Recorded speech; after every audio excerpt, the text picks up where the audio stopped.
আসসালামু আলাইকুম। চলে আসলাম আলু ভর্তা নিয়ে। যা আমার পছন্দের আলুর ভর্তা, কাঁচামরিচ দিয়ে। এই কাঁচামরিচ দিয়ে সে আলু ভর্তা খেতে পছন্দ করে, সাথে একটা হাঁসের ডিম, ধনেপাতা, পেঁয়াজ।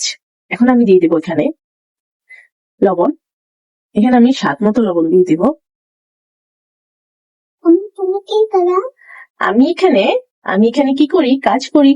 ও, বাবা তাহলে বানাবা? ইয়েস, বাবার জন্য আলুর ভর্তা বানাবো। আলু ভর্তা? ইয়েস। তাহলে আমি খাবো। তুমি আলু ভর্তা খাবে? হ্যাঁ, ডিম দিয়ে খাবো। ডিম দিয়ে আলু ভর্তা খাবে?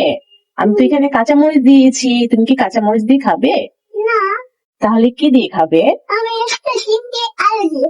ডিম দিয়ে আলু দিয়ে খাবে? হ্যাঁ। আচ্ছা ঠিক আছে, তোমাকে আমি ডিম দিয়ে আলু দিয়ে দিব, ওকে? তুমি আমি করে খাবে। তারপর তুমি কি দিয়ে খাবে? ভাত দিয়ে খাবো। ভাত দিয়ে খাবে? হ্যাঁ। আচ্ছা ঠিক আছে, তাহলে তুমি আজকে ভাত দিয়ে আলু ভর্তা খাবে, তাই তো? হ্যাঁ, ওটা আমার অনেক মজা লাগবে। অনেক মজা লাগবে? হ্যাঁ, তোমারও আমারও। আমারও মজা লাগবে। একটু এখন এটাকে কি দিতে হবে এটার উপরে বলো তো? তেল। তেল দিতে হবে। কি তেল? লবণ তো দিয়েছি, কি তেল দিতে হবে? এই যে আমরা এখন সরিষার তেল দিয়ে দিলাম, অনেকখানি সরিষার তেল দিয়ে দিয়েছি। আমার মজা লাগে। তোমার মজা লাগে? হ্যাঁ, আমি ডিম খাইতেছি। তুমি ডিম খেতেছো? একদিন। ও আচ্ছা, তুমি কি একটু ট্রাই করবে? হ্যাঁ। এই যে এটা ট্রাই করবে একটু?